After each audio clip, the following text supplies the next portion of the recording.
Hello, and welcome to today's Rural Communities Month webinar, Local Land Use Law and the Rise of Agrivoltaics, hosted by the Maryland Department of Planning in partnership with the Smart Growth Network and the Mid-Atlantic Planning Collaboration.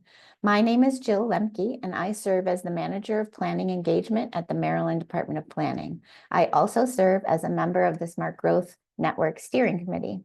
The Smart Growth Network is a national alliance of advocates, practitioners, policymakers, and local leaders working towards a shared vision of land use and infrastructure policies and actions that result in healthy, equitable, sustainable, and prosperous communities for all. In addition to hosting webinars, we provide information on effective planning, development, and preservation practices. The Smart Growth Network website is undergoing a transition. Please stay tuned for updates. The Mid-Atlantic Planning Collaboration is a joint venture of the Delaware, Maryland, National Capital Area, Pennsylvania, Virginia, West Virginia, chapters of the American Planning Association, along with the Chesapeake Bay Program, the Maryland Department of Planning, the Maryland Planning Commissioners Association, the Rural Planning Caucus of Virginia and West Virginia University's Land Use and Sustainable Development Law Clinic. And the intent is to address topics that interest people involved in planning at all levels across the Mid-Atlantic region. Today's webinar is one in a series of webinars hosted by the Maryland Department of Planning on sustainable growth and planning related topics. The webinar is being recorded and will be posted along with past webinars for viewing via the Maryland Department of Planning's website at planning.maryland.gov or by visiting our YouTube channel. Our website also provides valuable information on statewide planning initiatives, tools, and educational opportunities, including information on future webinars. While you are there, please subscribe to our newsletter to learn more about our upcoming programs. It is important to note that the views expressed by the speakers are those of the speaker and not necessarily those of the Maryland Department of Planning, the state of Maryland, or the Smart Growth Network. AICP certified viewers of this live event are eligible to receive 1.5 CM credits or 1 law credit from the American Planning Association.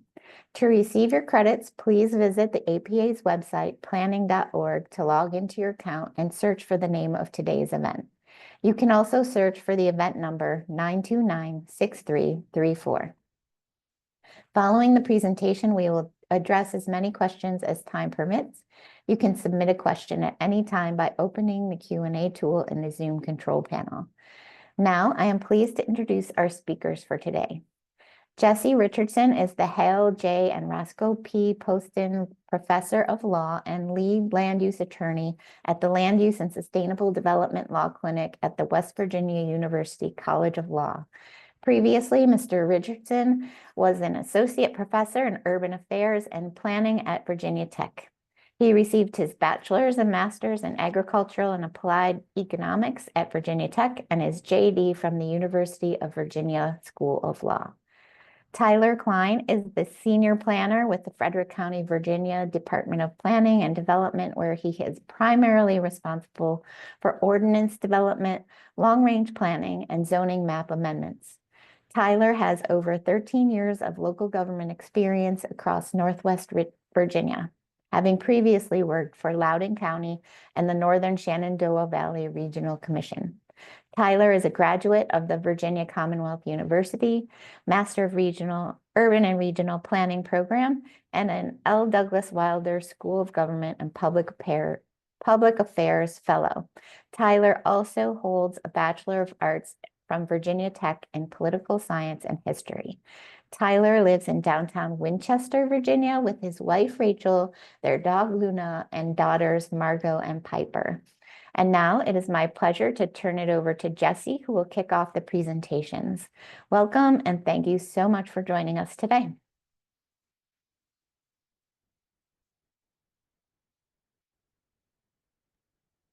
Thank you, Jill, and thank you to everyone who's joining us today. It's really a pleasure to be talking about local land use law and the rise of agrivoltaics. Agrivoltaics is a very hot topic now, and lots of interest in it. I want to also give a shout out to the National Agricultural Law Center, who has funded some research on this topic and enabled me to be able to give this presentation. Today, we're going to talk about why are we talking about agrivoltaics. Solar development in the United States is increasing rapidly, and there is a tension between agriculture and solar development. So we're going to ask the question of whether agrivoltaics can be a solution to this tension. We're also going to talk about zoning strategies for agrivoltaics, and Tyler is going to talk about the local implementation of agrivoltaics in Frederick County, Virginia. So why agrivoltaics? Solar development in the U.S. is increasing rapidly. And as you can see here, for a while, wind energy was ahead of solar, and solar is just now really taking off exponentially. And we're looking at a huge increase in solar and renewable energy development in the coming decades. But when it comes to solar and farmland, solar developers prefer farmland because it's level, it's already had land disturbance, there is not a likelihood of endangered or threatened species. And if that farmland is already close to transmission lines and substations, that's a positive. Easier to negotiate with farmers rather than governmental entities. And they find it easier to lobby for local land use changes rather than going through permitting and environmental review processes. On the other hand, solar has met resistance in rural communities. There's a concern about the loss of land for agricultural production and the impact on the local economy and infrastructure. Especially there's a concern about prime farmland soils, and just a concern about loss of that rural landscape and that rural community character. Maybe there's a fear that it might impact property values, and there's good old-fashioned NIMBYism. There's a tension because our federal policies, our state policies, and often our local policies say we want to promote more farmland. We want to preserve farmland. We also want to increase the amount of renewable energy that we have. But very few states and the federal government address how do we balance that desire to maintain agricultural land and to promote solar and wind development. The proposed Farm Bill has several provisions in it that address agrivoltaics. Most of those provisions are looking at further research on how that's impacting ag land, how agrivoltaics are impacting prime soils on farmland, and just how is agriculture and agrivoltaics going to connect to each other. When it comes to land use regulation, that tension and those conflicts continue. Again, most states want to promote renewable energy, but want to preserve farmland. In some states, the local governments have prevented a lot of solar development. And so the state government has stepped in and said that the state will take over. So we have different models. In Michigan, for example, they are one of the states that gives siting authority to the Michigan Public Service Commission. In Ohio, on the other hand, they have taken the diametrically opposed approach, and they have granted broad control to counties to prohibit large-scale solar development over 50 megawatts. Maryland is kind of in the middle. They have also granted siting authority to the Maryland Public Service Commission. However, the state agency must give due consideration to local comprehensive plans and zoning. And there is a recent case out of Frederick County, Maryland, where Frederick County felt like that the state agency did not give enough consideration to the local comprehensive plan and the zoning ordinance, but the courts decided that the state agency was within their rights and had given due consideration. So the question is, can we have our cake and eat it too? Agrivoltaics is the co-location or dual use of land for solar arrays and agricultural production.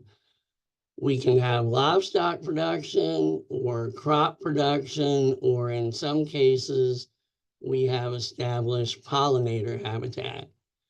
And the system can work in one of two different ways. The production can be beneath the elevated panels, or the production can be between the rows of panels. We know a lot about agrivoltaics, but there is a lot more that we don't know. There is a lot of research going on now.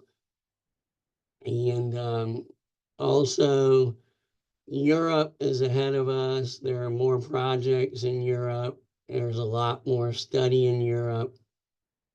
But we know some things work well, some things don't work so well. Between the panels, we've had some success with forages, but there's a lack of data on commercial alfalfa and cool season hay crops. Beneath the panels, shade tolerant production like kale, peppers, broccoli, clover, potatoes, they have been successful. However, we do not have data on shade intolerant crops, and we don't know how that's going to go. Fruit trees, and that breaks my heart. I'm from Frederick County, where Tyler is working, and we have a lot of peaches and apples in Frederick County, and fruit trees do not do very well on solar. With respect to livestock, the biggest success is with sheep and specific types of sheep production. Chickens, ducks, and geese may be successful, but we have to watch out and make sure that the panels are high enough so that the birds do not roost on the panels.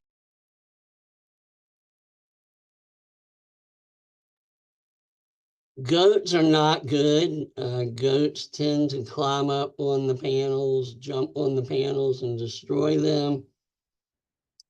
We've had some success with cattle, but for cattle to be successful, the panels have to be raised up and reinforced and strengthened so that the cattle do not damage the solar panels. Pigs and horses do not do well generally with the agrivoltaics.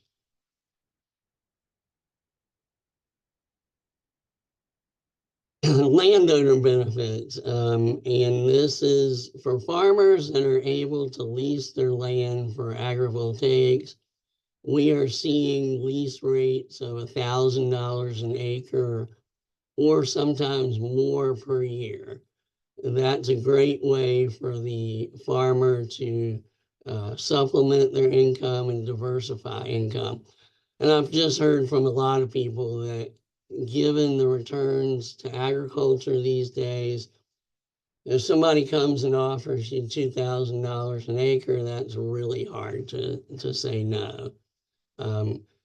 Agrivoltaics can potentially allow you to get that income and continue agricultural use of the land. We may get some water conservation benefits due to the shading and the vegetation. Yields of some crops can be maintained or increased. I think I'm more comfortable saying maintained. Shade tolerant and heat sensitive plants do well.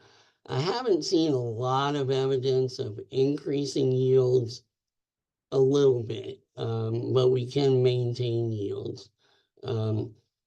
In high heat regions, that shade may allow you to expand opportunities for different types of production. I've seen thoughts that this could also expand production opportunities for minority farmers. I have not seen any data to support that. Sometimes the panels can provide shade for livestock and increase pollinator, native, and critical habitats. For the solar developer, farmland is great because it's generally flat. It's already had the vegetation removed, less cost for weeding and dust suppression. Solar panel efficiency can increase because the vegetation beneath or beside the solar panels can reduce the temperature, and the vegetation can help keep those temperatures 9 degrees lower, up to 9 degrees lower.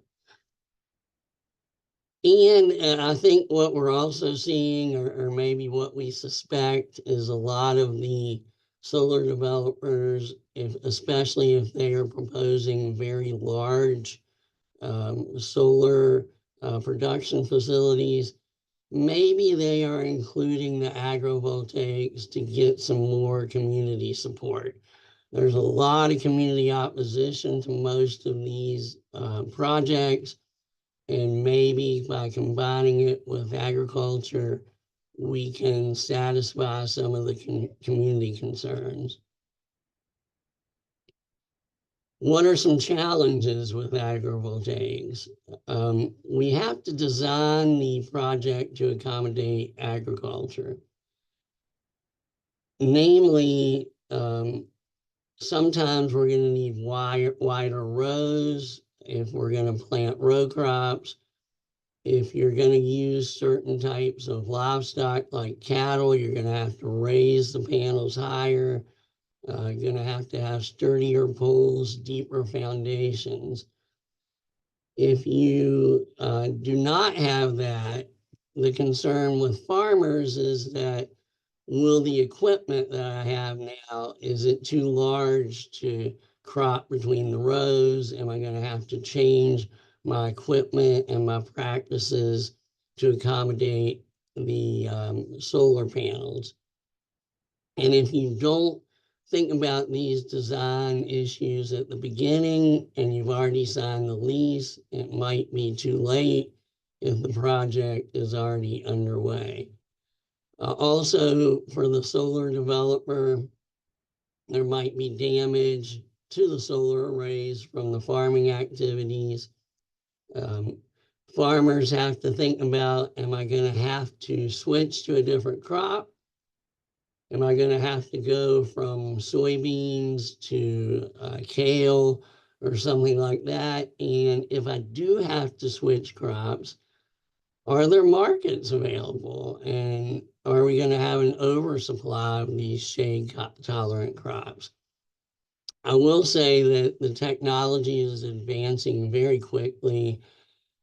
And we're seeing a lot of vertical solar panels now that will accommodate some row crops and some other things. We're also seeing solar panels that are horizontal, but they will rotate vertical when the farm machinery comes through and the like. So lots of innovations. One question about that, though, is every time you have to change, raise the solar panels or make things sturdier, that entails a cost. Every time that the farmer has to change what they do, that entails a cost. So it may not be 100% efficient for everybody. There might be some trade-offs. Some questions that arise from all of this. Agriculture gets a lot of preferential treatment and benefits in a variety of different venues. If you have agrivoltaics, are the solar farms really farms for legal purposes? Do they qualify for use value assessment, lower real estate taxes? Are they agriculture under the local zoning ordinance? And are solar panels allowable on conservation easement property? Lots of community issues as well. Is the community going to accept solar development? Is the solar developer merely adding agrivoltaics just to gain acceptance and to have their application accepted? Will the farmers who lease for agrivoltaics face community criticism? We have seen in some communities farmers that have had to move their family away from the area because of the hostility towards them due to the fact that they have allowed agrivoltaics in the community. Will it affect property values? There is also a concern about farmland protection. Are we going to lose those prime farmland soils? And solar is a very large footprint. It is very land consumptive compared to other types of energy, renewable energy production. And so that is a concern as well. What are some of the land use strategies for agrivoltaics?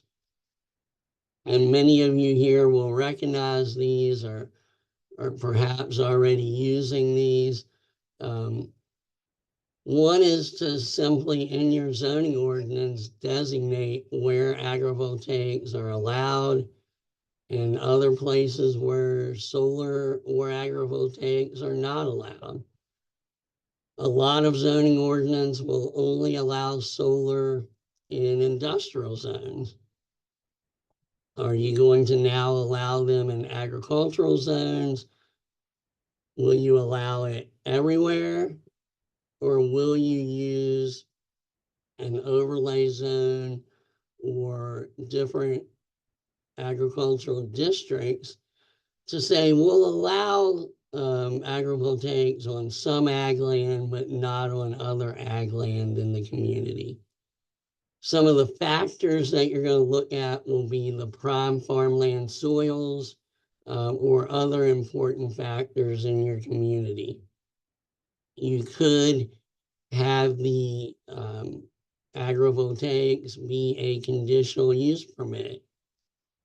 And I believe Tyler will talk about that some more, but in that case, you could impose some additional restrictions, take a look at each application individually and determine how and if that fits into the proposed site. We often see different regulations for small scale versus large scale solar projects. What's the difference between small scale and large scale, or where do we draw the line? I see that all over the place. Different communities are using different levels to say small scale versus large scale. Some of the other things you might want to look at is regulating the access roads, regulating how high the solar panels can be placed. And a lot of communities have visual screening. I will warn you, the industry does not like visual screening because that often will bring with it shade, which they don't like. You might want to look at segmenting and repurposing the topsoil that's going to be removed during excavation, require drought-resistant native vegetation where you're not going to have agriculture on the site. Look at setbacks from residences and other types of areas. You need to fence off the solar panels so that people will not get on the property and damage it or get injured. Look at imposing lot coverage or impervious surface coverage limits. A very, very important part of regulating agrivoltaics and solar is decommissioning. We recommend that you require a decommissioning plan and make sure that that plan is realistic, and that you require that the solar developer be bonded or provide some other financial responsibility to ensure the decommissioning. What if you don't have zoning? And that's the situation we are facing in much of West Virginia right now, and other rural communities across the country.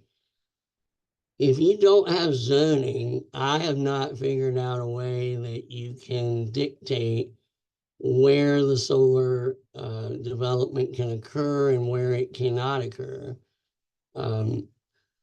In parts of West Virginia, we have counties that have thousands of acres under solar lease, and the local government has no control over where that is. And there's a lot of concern in these communities about, are we going to lose our farmland? And is agriculture still going to be viable in this community? But there's also Farm Bureau and farmers generally believe that farmers should be able to do whatever they want with their property. And there's opposition to zoning, but there's concern about what if solar takes over the community. So that's an issue that we're dealing with in the rural areas. I'm going to turn it over to Tyler now, who is going to talk about some lessons learned in Frederick County, Virginia. Thank you, Jesse. Good afternoon, everybody. My name is Tyler Klon, and I'm the senior planner with the Frederick County, Virginia Department of Planning and Development. And my perspective is really that of a practicing planner, and I've tried to weave into my remarks as much of the perspective that I have gathered from our appointed and elected officials as it pertains to the considerations about solar and agrivoltaics in our community. And while this contains some policy specific to the Code of Virginia, I do think that the lessons that we have learned in Frederick County are applicable to any rural community when considering solar implementation. Our process has been far from perfect. We will admit that. And really, the farmland preservation element was the driving factor in the consideration for and the approval of our solar projects. Next slide, Jesse. For those who are unfamiliar with Frederick County, Virginia, we are at the top of Virginia and far northwest Virginia. We have historically been a rural community, but over the last 15 or so years, portions of our community have become much more suburbanized, commercial, industrial, and residential development. At the elected official level, there was a concern over the loss of our rural lands, primarily in the western parts of the county, and the loss of our farmland to subdivisions. Once it is lost to a subdivision, it cannot be reclaimed to be used as agricultural land. And of course, our rural economy has changed dramatically. There's a decreasing demand for agricultural goods and products that are grown in our community, particularly apples and orchards, as Jesse noted earlier. The cultivation and processing was a key element of our rural economy for a number of years. And if you've ever had a product from White House, those apples are cultivated here in Frederick County and processed here in Winchester. What we found in conversations with the community, that farmers, particularly our older farmers, were looking to get out of farming, and because their property was their prime fiscal asset, their only choice was to sell it off or pass it down to another individual in their family that would want to operate it as a farm. And of course, there's less interest in the current generations from working on and living the farm life.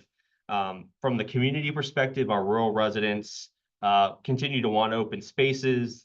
They want their pastoral views to remain, and they're looking for that peace and solitude when they move into the western parts of the county. And of course, as Jesse noted, property rights plays a significant role. Farmers have always been kind of a protected group, and farming operations have always been a key priority for the Frederick County Board of Supervisors. Next slide. The utility scale solar really came at Frederick County very quickly. Our early projects were actually done before we actually added a lot of our policies to our comprehensive plan about solar. At the time that they were approved, really the comprehensive plan only addressed rural land preservation and the diversification of allowed uses for rural property owners.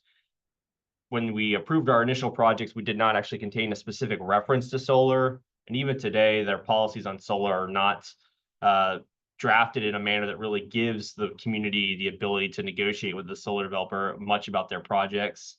As far as our code and ordinance requirements, we define them as a public utility, and we took a hands-off approach to providing a lot of written requirements for utility scale solar facilities. Really, the zoning administrator was given a lot of leeway to negotiate with the solar companies about their setbacks and buffering and screening. We do require that utility scale solar projects go through our conditional use permit process and our site plan process. The CUP process requires public hearings for use and approval, and we assign conditions to regulate the specific use. We tried to make those conditions context sensitive, taking into account the specific nature of individual projects. And it really created some challenges to implementing our projects. Next slide, please. So within 22 months of the adoption of our ordinance, we received applications for and approved 4 large utility scale solar projects, the largest being 172 megawatts, which was our Bartonsville facility, which included 889 acres of disturbed area on properties totaling about 1,800 acres. We approved 2 other projects for 75 megawatts, and then another 20 and 30 megawatt project. The solar projects account to about 1% of the county's total land area and about 5% of our rural area land. So these are significant projects, a significant use that takes up a large chunk of our community. And 2 of the projects are under construction, and one of the other projects is site plan, and the fourth project, the Hollow Road project, is not presently in the stage of development beyond the conditional use permit approval. Next slide, please. So our agrivoltaics is good for rural areas. I think it pertains to the farming element. Yes, they can be good for your community. I think Jesse touched on it. Really, the agrivoltaic element of our projects was really a feel-good element to make the appointed elected officials feel good about giving up a large chunk of our rural prime agricultural land to solar, and also the public having an element that there wasn't going to be a lot of change, addressing some of those NIMBY elements. All of the projects included some kind of land preservation element. The Bartonsville project, which is the one that's currently the closest to being under operations, did have a element where they would allow the cultivation of crops on the under portions of the panels. They were allowed for use of grazing land for sheep and goats, primarily as a weed and a pest control, but also as an agrivoltaic element. And then also preserving the orchards on the property to be used either for productive agriculture purposes, but also buffering and screening to look attractive from adjoining roadways and properties. Really, the benefit of these projects is local ownership. A lot of the projects had significant portions that maintained ownership of the land by the local farmers and the farm families. That ensures that they stay kind of agricultural, quote unquote, in the long term. We certainly require our solar projects to have enhanced buffers and screening to maintain that view, trying to address, again, neighbor concerns about the view shed, concerns about changes to the view, and that supports our rural plan policy for rural preservation. And really the game-changing element for solar, which makes them what we think is a net benefit to the community, is siting agreements. This is something that's specific to the Code of Virginia, as I understand it. And really, that allows localities to address community needs, such as land preservation and broadband. I think our former county attorney said it best when he stated that really the siting agreements are a legalized bribe. It allows not only the solar operator and the leasee to benefit from these projects, but there was also a financial benefit to the county. So the siting agreements that we received pertain to cash contributions totaling nearly $2 million for broadband or the purchase of development rights to take out kind of productive, to take out the opportunity to subdivide the properties in the future. And that land preservation element achieves a lot of our Board of Supervisors goals. I'd also add to the farming element, we did recommend as part of these projects and had included as part of the proposals use of native species for pollinator habitats, trying to maintain that natural element and not be overly reliant on mowing and chemical controls to control grasses and invasive species and things of that nature. Next slide. So really, what did we learn from this project? There's this kind of public expectation versus the reality, and setting the right expectations about what these projects look like, how are they going to function, and what the impact is on the community was really the primary concern. And this is one of the biggest lessons that we've learned, is really the conditional use permit process that we implemented was conceptual in nature. Our zoning ordinance, because of the lack of specificity in the regulation of utility scale solar projects, did not give us the ability to kind of create a uniform standard across all of our projects. We were overly reliant on the end solar user to tell us about how they intended to operate their project, and kind of accepted that at face value. That CUP process, again, lacked the specificity about the site details. And when we got under construction and got in the site planning process and under construction, we've definitely run into some challenges. Certainly, when you're implementing these types of projects, you need to allow for flexibility. Again, our CUP process was very conceptual. And when we got into the engineering work with a different set of partners, there were geotechnical challenges. There were challenges with stormwater management and the evolving stormwater management regulations in Virginia, and challenges with the supplies and materials. One of our projects, they had committed in concept, but not actually in conditions, to a certain height of utility array. And when they actually were able to purchase the supplies and the materials, they were 8 feet taller than they had kind of promised the community. And you can see where the obvious challenges of putting something out there that is greatly taller than what was anticipated, and what the challenges were for the neighbors, seeing those going up in their backyards, seeing the screens that were being installed, and realizing that the screen that was promised at the conditional use permit didn't match the product that was behind it, and it really didn't have a screening element. And obviously, there's a lot of monitoring that goes into this. It's not just the planning office. There's other departments involved. We've had damage to our roads. We've had storm events that have created flooding. We've been in a drought for the last 2 years, and we've had a lot of issues with dust control and management. Ensuring that all of your agencies that are involved in these projects understand what their expectation is as far as monitoring and enforcement. We've had a hard time with particularly our public works staff, trying to get them into gear to manage these very large, complex projects. And we certainly did not engage them early enough in the process to get them on the same page.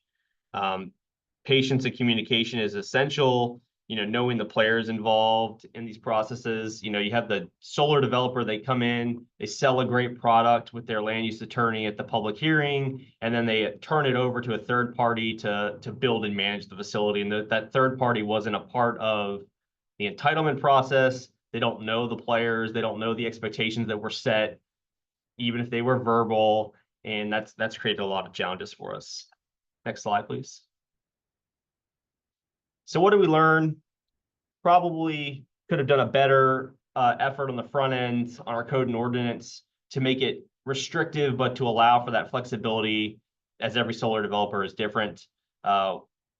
We've learned pre-construction meetings and the value of engaging those outside agencies and those regular inspections to monitor projects in progress, and allows for the appropriate response to adjoining property owner concerns. And we've had a lot of them. We field a lot of phone calls with people with concerns. Some of them can be addressed, some of them cannot be. And really, did we allow too much too fast? I would say that staff anticipates that these projects will ultimately be a net benefit to Frederick County, and they have community value. They've advanced our goals for farmland preservation and preserving open space, but maybe we allowed too many of them in a small area of the county. And one consideration that's been discussed internally is should we provide planned policy or zoning ordinance requirement that caps the percentage of agricultural land that's dedicated to solar? Certainly, there could have been additional elements of agrivoltaics that we could have implemented with these projects to better sell the product as farmland preservation. And certainly we're dealing with some of the fear about green energy and its ties to data centers, and does that open up the county to other development that might not be as desirable, that would take up prime farmland. So those are our perspective. Last thing I would add is just engaging the public in this process early and often is critical. Selling the projects as a good product for the community goes a long way in making these viable projects. So I'll turn it back over to Jesse to summarize our presentation, and then we'll be happy to answer as many questions as we can. Thank you, Tyler. That was great to hear from someone who is in the trenches with this every day. So concluding thoughts, are agrivoltaics a win-win possibility? And the lawyer's favorite answer to any question is it depends. And I think that's true here as well. The type of agricultural production matters a lot, and you might have to change that. Location matters. Solar can open up some new ag opportunities in some areas, and certain projects in certain places may achieve successful coexistence. I think it's important that you have zoning to guide that development and reduce the impacts. However, like anything else, there's probably going to have to be compromises, and that might reduce the efficiency for the farmer, and it might reduce the efficiency for the solar panel company. Will technology take care of that? We don't know yet. We are pursuing these dual goals of protecting farmland and promoting renewable energy. Most states and local governments have not figured out how to prioritize between the two. I would say if you want to look at a good example, look at Hawaii. And California is a close second, but Hawaii has a fabulous GIS system that has mapped the best locations for solar, the locations for prime soils, where the power lines are, where the substations are. They've done a great job of providing so much data to make these decisions, informed decisions. Coordinating the state and local policies is really important. We need more research, and the research is already behind the development, so we really need to speed that up. And we're seeing federal and state efforts to do that. And last but not least, we may need to employ some policy incentives to try to increase the adoption of agrivoltaics so that we don't preclude agriculture by putting in solar. Thank you all very, very much for your attention today, and we're looking forward to hearing your questions. Thank you, Jesse and Tyler, for a very informative presentation on the land use and regulatory issues surrounding agrivoltaics in our rural communities. Throughout the presentation, we've been collecting the questions from the audience. Please continue to submit those questions throughout the discussion, and we will get to as many as we can until 2:30 p.m. Eastern Time. So let's get started. We've gotten several questions about the definition of agrivoltaics, so I'm going to start there. Is there a generally accepted definition of what qualifies as agrivoltaics? Did Frederick County define agrivoltaics in their local ordinances? And if not, are there other examples that you're aware of that you could point folks to? And then does pollinator habitat on the perimeter of the solar array qualify as agrivoltaics?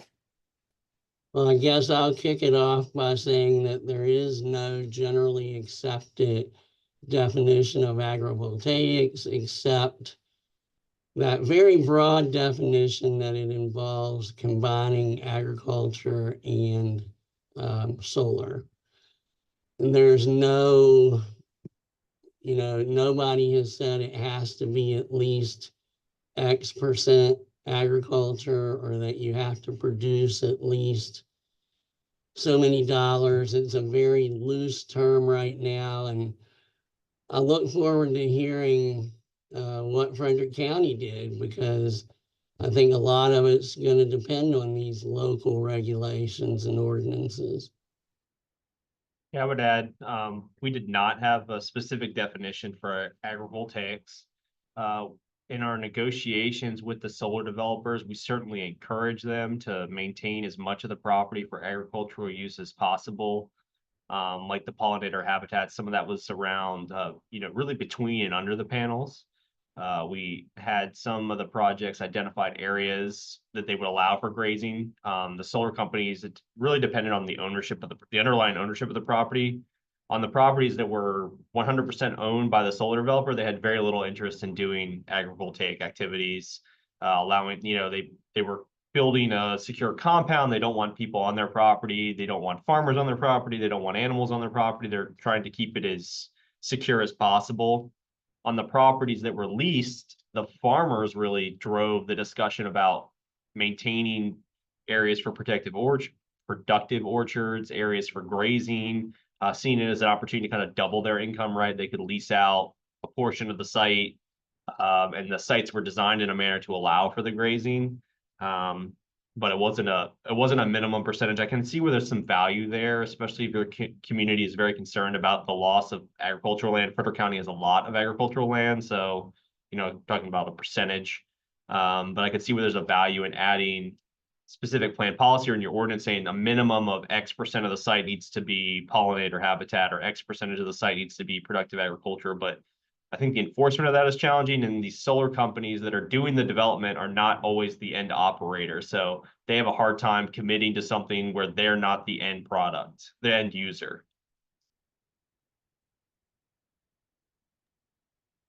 Great, thank you. And now there's been several questions also regarding the impacts of solar panels in the relationship with stormwater runoff. Is there any concern with disconnected impervious runoff from the panels, particularly during heavy rainfall, causing erosion in the crop rows? Should arrays count towards impervious surface area calculations? And how does tracking and change in position affect that? And can you talk about the impacts generally on stormwater runoff and how that might be regulated or controlled in regards to agrivoltaics? I can't talk about all the effects. I'm not an engineer by stretch, but Virginia had a very interesting discussion right when we were getting into the site planning process for our Bartonsville and our Box Club projects, where they were considering changing the regulations for solar, and it really created an issue with the Virginia Stormwater Management Program and their requirement to address quantity and quality on site. They do count the panel acreage as impervious area, but there's some exemptions because the rest of the property is considered impervious. The land underneath the panels was considered impervious, but there was a change where they weren't going to consider the land underneath the panels impervious, and then it created this issue where they would have to address their quality and quantity on site. And it made it really prohibitive to doing solar projects, and that fortunately was pulled out of the consideration through the Virginia Stormwater Management Program. But these storm events we've had issues this year where we've had high rain events, and they overflow the basins that were created and create issues on adjoining roadways and properties. And it's really a product of that they're not really regulated well in Virginia compared to other impervious uses, because they're considered kind of this hybrid where you have impervious and pervious area. I'll just add that, yes, stormwater management is a huge concern with these projects, compaction of the soil and that type of thing. And if you are growing pollinator habitat or crops, that can help. But you also have to make sure that the area that's not in crops or pollinator habitat, that you have some type of vegetation there to help with the runoff. And sometimes that's not possible because they remove all of the topsoil and it's very compacted. So lots of issues there. I would add too, most of these projects, the panels really follow the topography of the land, but they still mess with the natural drainage areas and flows that are on these properties that have been there for hundreds of years. And it has been disruptive, particularly to adjoining property owners that didn't have ponding, didn't have a lot of runoff on their properties. And then the solar has gone in, they've done some grading to accommodate stormwater management areas, and it's created offsite issues with stormwater management. So it's certainly not a perfect system. Thank you. I'm gonna move now to a more general question. And you addressed it a little bit, but maybe you could expand upon how local governments can help achieve a balance between the green initiatives that local governments and state governments are trying to promote, such as 5 million trees planted, increasing the tree canopy to address urban heat island effects, ag preservation, as well as cultural preservation of assets, and still be able to achieve goals for solar energy production? In my mind, it involves prioritizing. And I think also the more data you have, the use of GIS systems to map all of that data, and just making some hard decisions that we want to preserve agriculture, but we also want to promote renewable energy. So are there particular places in our community that renewable energy is going to be okay, and that's where we want it? Are there other places where no, we're going to prioritize the farmland in that area?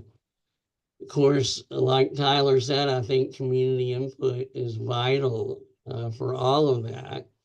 And I think those siting agreements, I think, helps. And I'd like to hear Tyler tell us some more about that. And I think that's something that other states can maybe learn from Virginia. I would like to see that expand to other states because it provides some wonderful opportunities. Yeah, I'd say the siting agreement process really gave our board a level of confidence that there would be some kind of net community benefit, financial benefit to these projects, where it was kind of hard to see what the community benefit was. You could see the obvious element that, the farms were maintained their, local ownership, and there would be permanently preserved as, open space, quote unquote, and wouldn't be turned into subdivisions. But that financial element that came from the siting agreements enables our board of supervisors to put some money into actual efforts that are identified in our plans for rural preservation, whether that's purchasing transfer of development rights credits, doing conservation easement work and other on property that the county has the ability to do so on, or to expand rural broadband. I think advances a lot of our rural policy goals. The siting agreement is certainly unique to Virginia, but depending on how other states address kind of entitlement through special exceptions to conditional use permits, you can kind of, treat them like proper statements or something of that nature. Certainly, I think our board, as we get into our big comprehensive plan update next year, can do a much better job of setting plan policy about rural preservation and what our expectation is for these projects. Whether that's better incorporating agrivoltaic elements or providing a cap on the amount of land that we want to devote to this use. I could see where, we are kind of approaching a tipping point where our board might not be interested in entertaining additional acreage being thrown into this use. While they have, while I think the desire to preserve rural lands outweighs a lot of things, I think just having more solar acreage and what it looks like might not be as desirable as it was when there were none on the ground. So I can certainly see that's a challenge moving forward with these projects. And really, I think being involved with APA Virginia, the state is setting a lot of policy that doesn't take into consideration a lot of local context. It's kind of feel good across the state, but then when you get into actual rural localities and the politics and the dynamics, it's a lot harder to implement.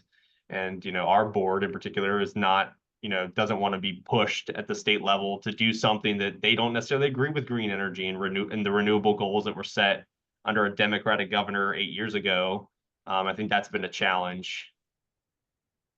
Tyler, has Frederick County identified parts of the county that they will not allow agrivoltaics and parts that they will, or have they not done that yet? No, not yet. And like we did a plan update in 2021, which was after the first round of solar projects. And really, we just said solar might be an option on rural property and didn't really elaborate on it. So I can see where in our next plan update in 2026, we're going to spend a lot more time talking about where this use and other rural uses are appropriate versus where they are not. And I think prime agricultural land is one of them. If we want to keep farming in our community, we can't chew up all the good farmland with solar. And, we have a lot of limestone and karst topography. So we just, not every soil is suitable for farming. So I think that's going to be certainly be a conversation. If we want to have a rural economy, we got to preserve the property that is best suited to handle the rural economy. Very good. We have a few questions about the impacts, not just of the runoff, but in terms of, is that runoff from solar panel installations causing any soil contamination? And how do you deal with that in terms of mitigation, as well as the decommissioning plans that communities can put in place for cleanup to return prime soils back to their original state? Yeah, so the Code of Virginia requires a decommissioning plan to be submitted and approved by a local government as part of our solar project. Within those decommissioning plans, they provide a cost estimate over a certain number of years, and then we revisit that essentially every 5 years to evaluate, is that cost keeping up with the actual cost to decommission these projects. That was a huge selling point for a number of our board members, was that this land would be returned to its natural state, quote unquote, in the event that these solar projects are no longer viable, or the technology gets better and they need less of a footprint. So I certainly see that those are a key element in ensuring that the projects achieve the goals that they're set out to do, which is rural preservation. There has been a little litigation about solar panels that alleges that the runoff is contaminating, but I have not seen a situation yet where we've got hard data that shows that.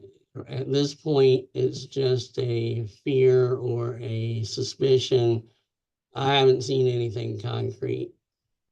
Yeah, one of the other concerns that our board had with this process was about the recycling of the product and like what would happen to it, where would it go, and how would it be handled? Because you're talking about thousands of acres of panels, and there's glass involved and earth metals and things of that nature. And I think there's a lot of concern about what that actually looks like 20 or 25 years down the road when the panel technology changes and they want to swap out thousands of acres of panels. So it was kind of an unknown element, and we put a lot of faith in our project partners and the solar developers to kind of explain that to the board, but certainly providing some local policy, I think would be beneficial to communities considering solar. I mean, these are real concerns. The other thing that was not a component of our projects, but was out there as a potential concern from a lot of neighbors, was about battery banking the solar energy, and as it's returned back to the grid, obviously there was concerns about leaching and things of that nature. So that's another element if you're being approached by solar developer that wants to have a battery bank element. That's a completely different side of this project that was not something that we were involved with, but certainly is a technology that's rapidly changing and is becoming more desirable for these projects. There have been some lightning strikes, which I guess is related to this question. And in the lightning strikes, the debris has ended up to a half a mile from the solar panel, and cleaning up the debris and making sure it's all collected has been a difficult and expensive process. And some of them catch on fire, which is when they catch on fire, the fire department is unable to put the fire out. It's kind of like an electric car battery, very difficult situation. We do have a question about that very concern, and Jesse, is what you're mentioning in terms of fire risk having to do with the battery or the solar panels themselves? And someone is asking, are there potentials for combustion, and how do we control for that in an environment where fire risk is a hazard, particularly in the West Coast and communities that have already seen large scale fires? What I've seen are actual solar panels catching on fire, and it's usually lightning. Gosh, I don't know what we can do about that.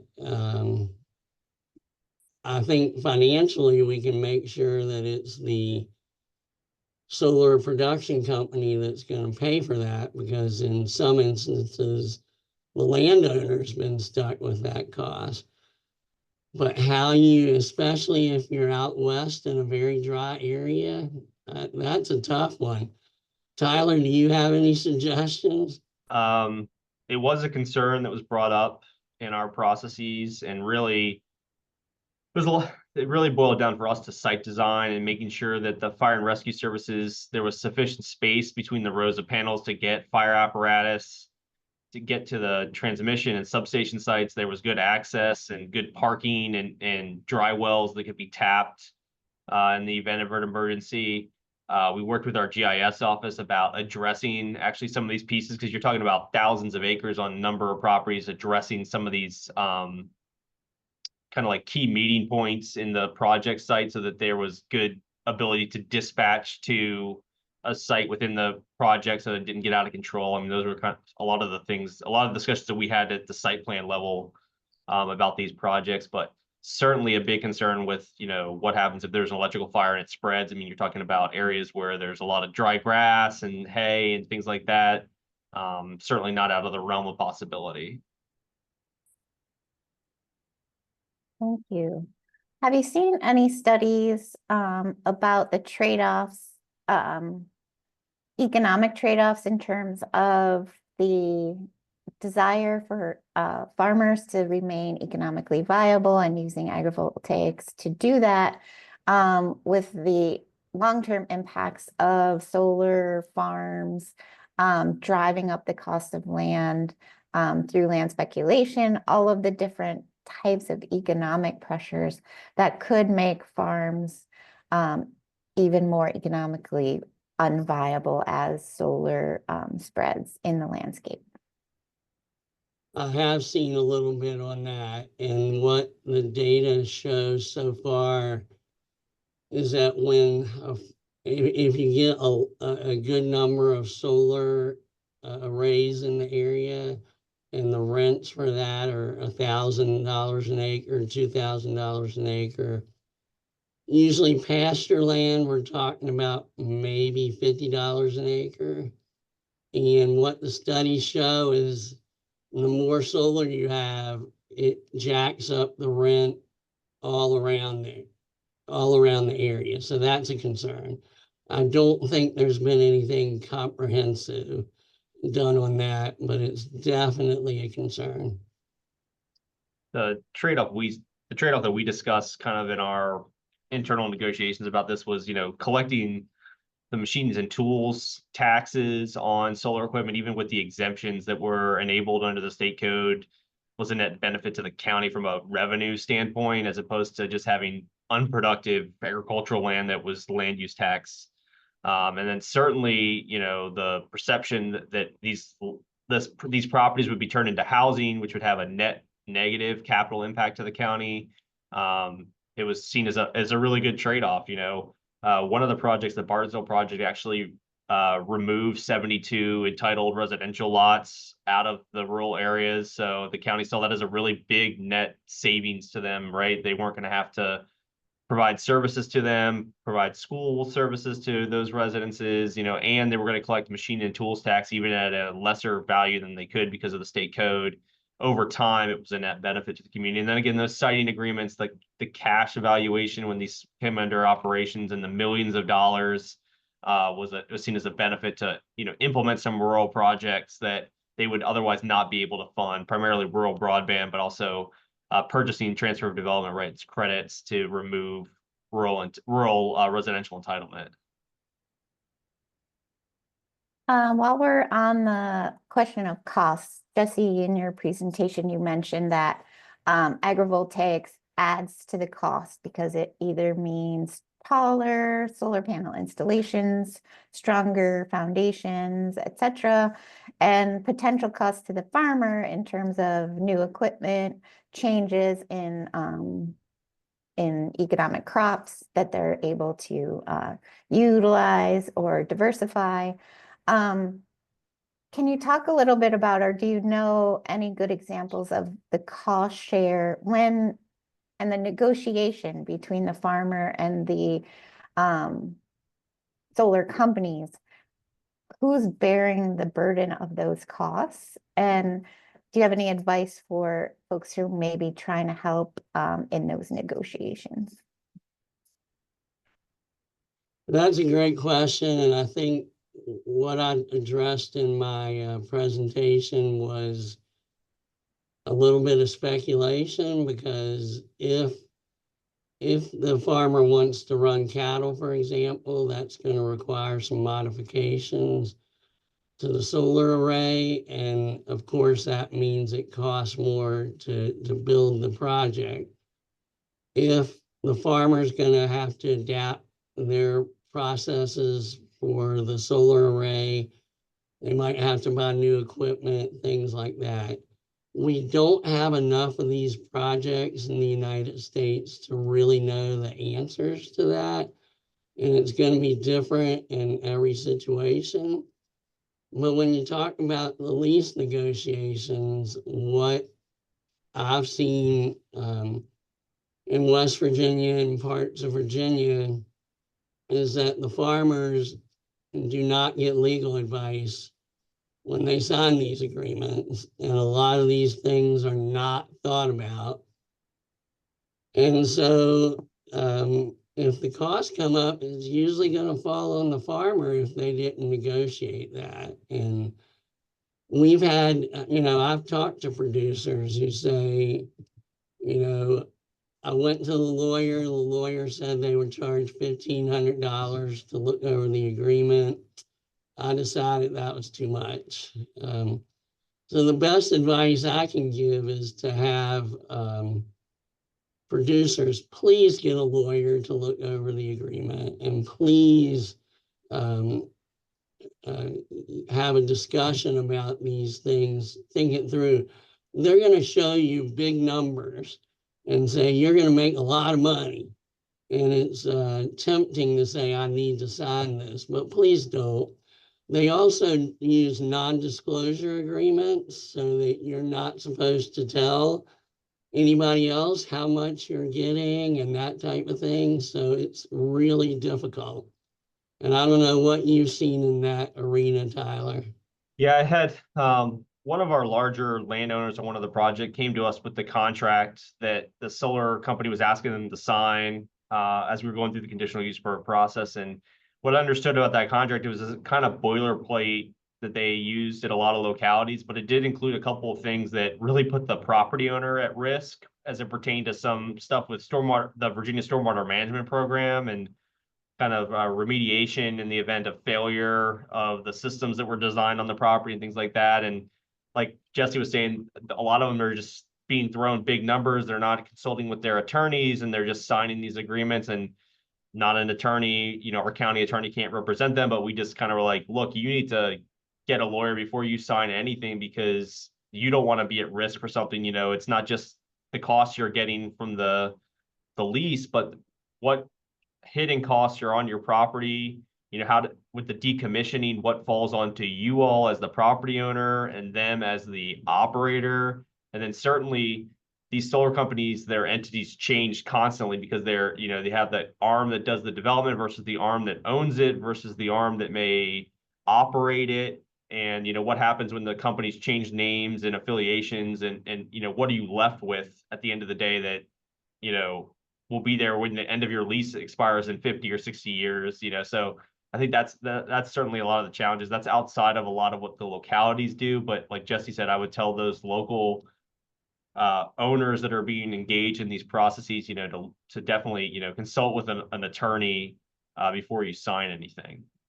And these are long-term leases, like Tyler said. A lot of times they're 20, 25 years, but the solar company can renew them as many times as they want at their pleasure. And so you're looking at a long time possibly. And some of our projects have already changed hands, right? The group that developed that did the conditional use permit process is not the current owner. They've handed it off to a third party that will operate it. They're done. They're out of the process. They were, like I was saying about a little bit about like knowing who your contacts are. The second they got under construction, they were gone. So our local contacts, the relationships that have been built with the property owners, the board of supervisors members, we reached out to those individuals, and they're like, look, we're not involved with this project anymore. You got to negotiate with the on-site project manager. You got to negotiate with the new owner.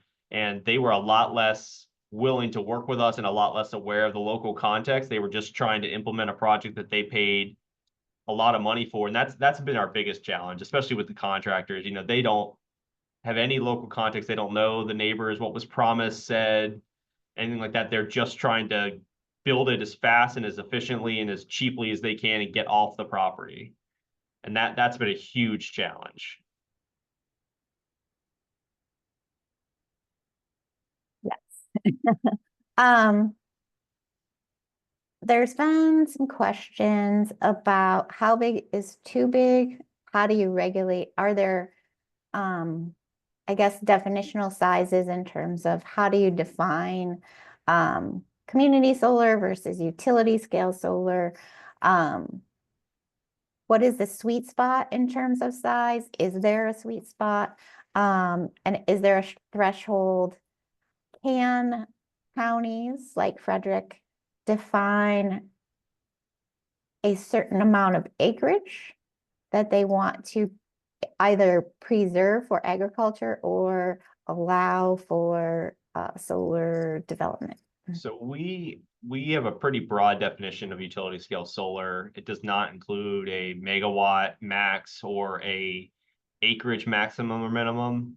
A lot of localities in Virginia, I know Rockingham County, just to our south, they have actually kind of like 3 tiers of solar projects, and it's like less than 20 megawatts, 50 megawatts over a certain total. Some of that has to do with the state code and exemptions and permitting and, by rightness and things like that. Some of it was set by the localities. I think there's kind of 2 ways to regulate it. One is to cap or provide a minimum or maximum acreage amount that you're willing to commit to it. And thinking about acreage, you got to think about total property acreage and actual panel acreage, because they're not utilizing 100% of their, ground area lease. They're, trying to hit a megawattage. So I think regulating it by megawatt might actually be a better scenario. And you can kind of Google, what a 20 megawatt project looks like versus a 172 megawatt project, right? You're talking, 40 or so acres versus 1,700 acres. So, I mean, that's a great way to kind of think about that. I was recently talking with James City County in Virginia about they are proposing a development cap on the percentage of acreage that they would allow to be in solar. I think there's some downstream challenges with that, about if you get a really good project and you're up against your cap that you set in your plan, you might not be able to implement that full project. But I do think, if the communities are concerned about too much too fast, which has been one of our concerns now that we had 4 projects, if we put a percentage of land that we would allow to be within this use, we might not have that problem, or maybe not have that problem in the future. So I think that's another avenue.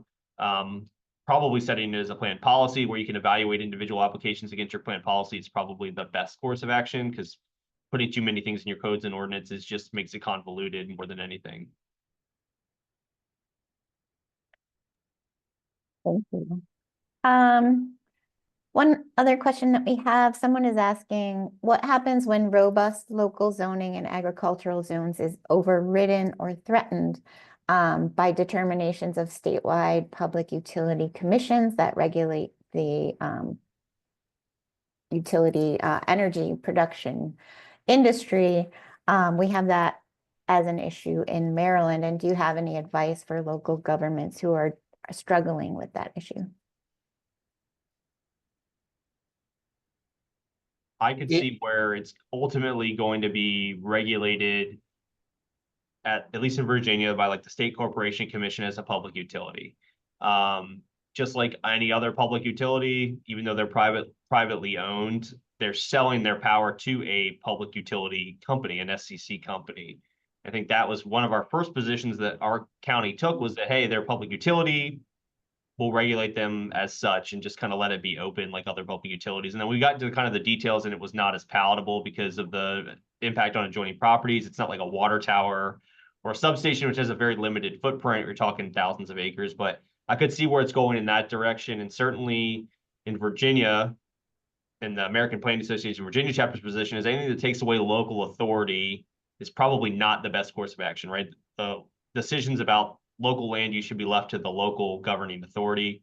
And that's my personal position on it. But I could see where, because of the over-regulation in some localities and the prevention of doing these projects where there's already limited land and limited connectivity, there's going to be a conflict between local government control of the siting and the state wanting them to be kind of wide open to meet their renewable goals.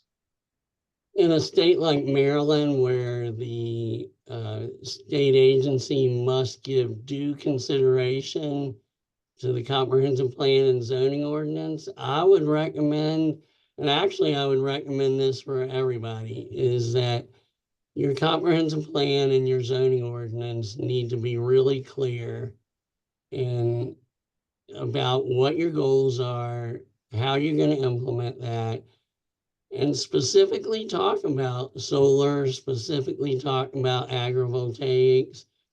And it's probably not a good strategy to say we don't want it anywhere in our community.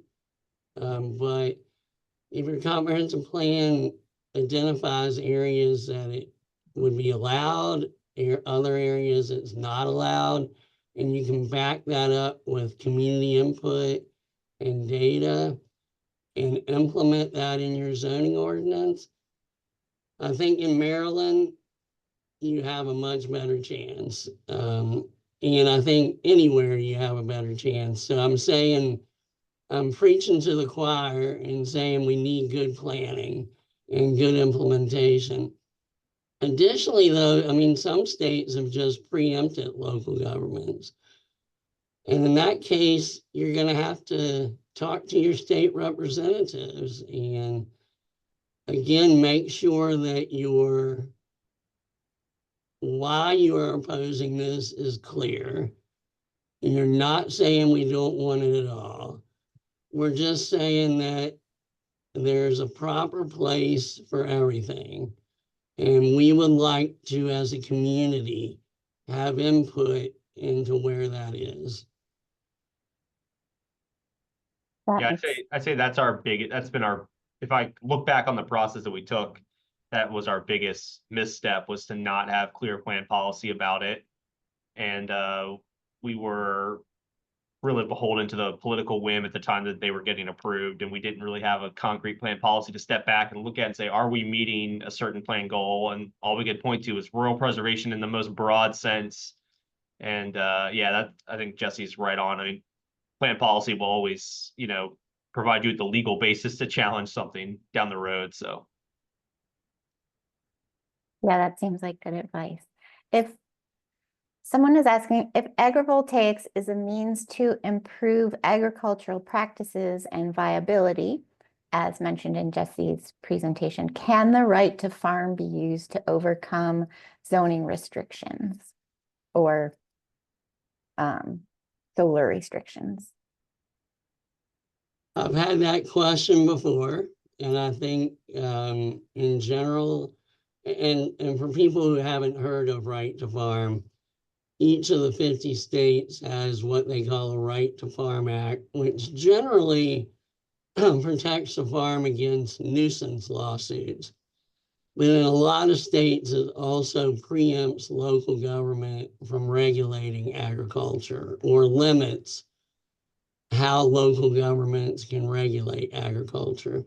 So in general, I would say the answer is no. However, there is a big question out there. Is renewable energy agriculture? Are solar panels agriculture? Are wind turbines agriculture? What do? They take the natural elements and turn them into energy.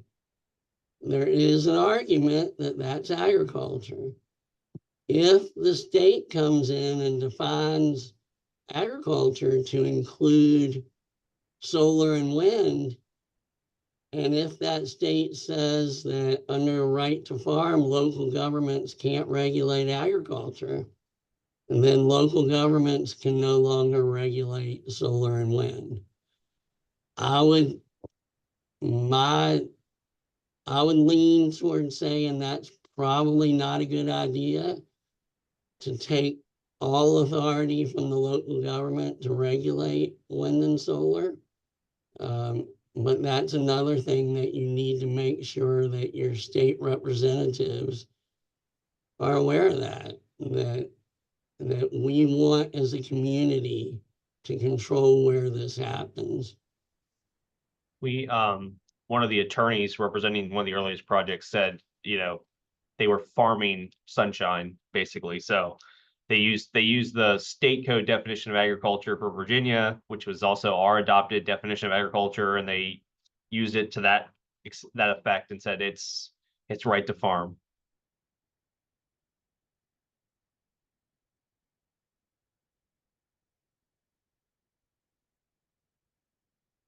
Oh, I think you're muted.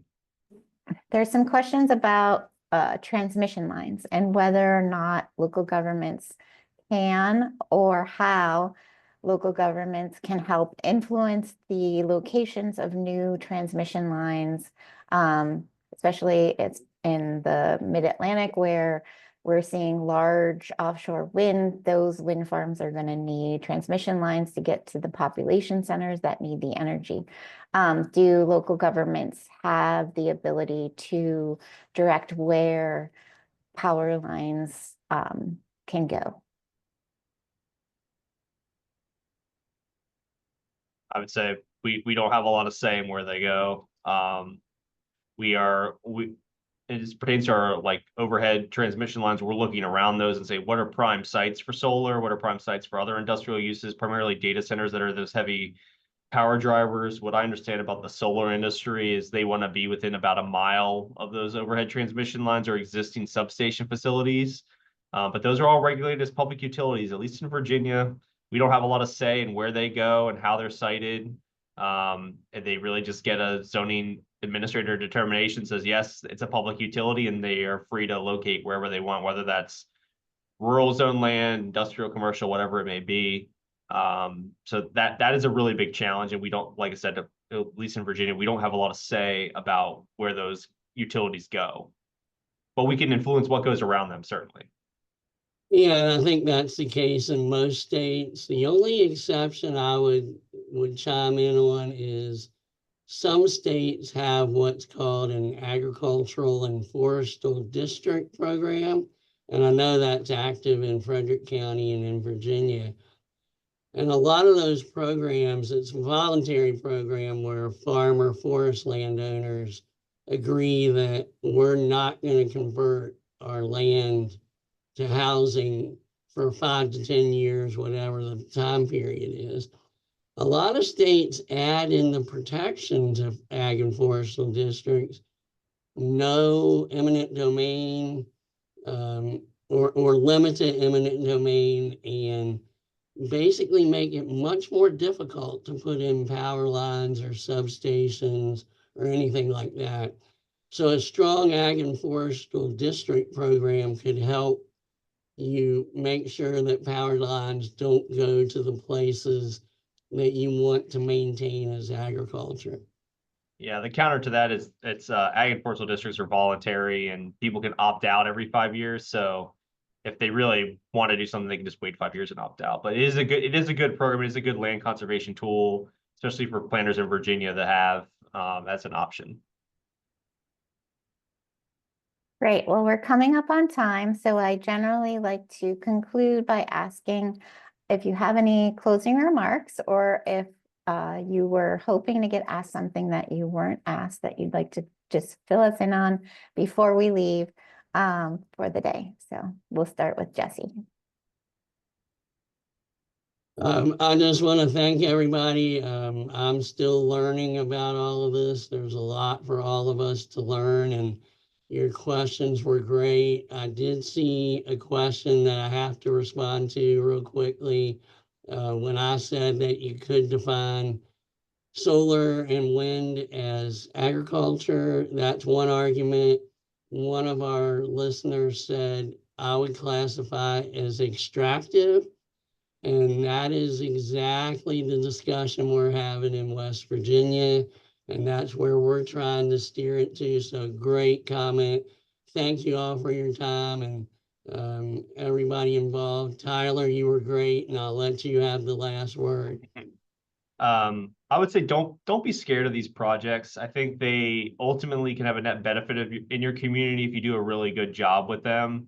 And I think the thing to do is to ask other localities what they're doing. Just Frederick County is simply one example. I've talked to a number of colleagues just around Virginia, and every locality is doing it a little bit different, much to the benefit of the community, I think. And we all are learning lessons kind of in real time. And like any new technology, I would say what agrivoltaics and what utility scale solar looks like 5, 10, or 15 years down the road is going to be very different.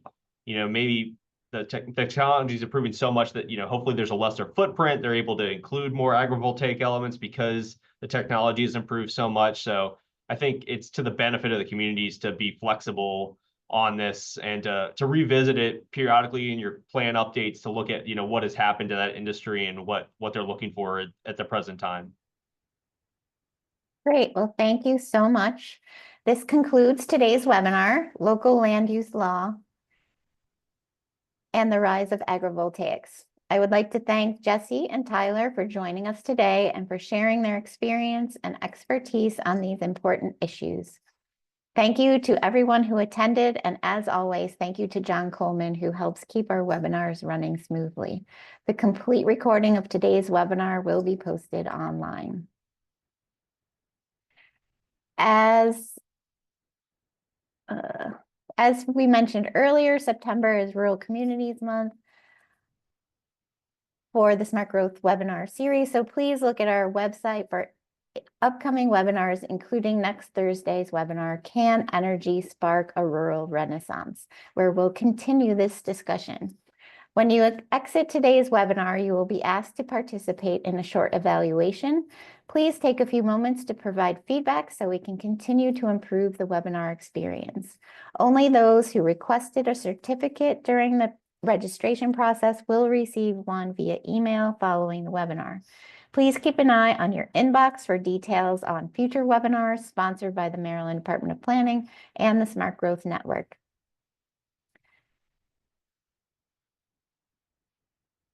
Thank you for joining us today and have a great day.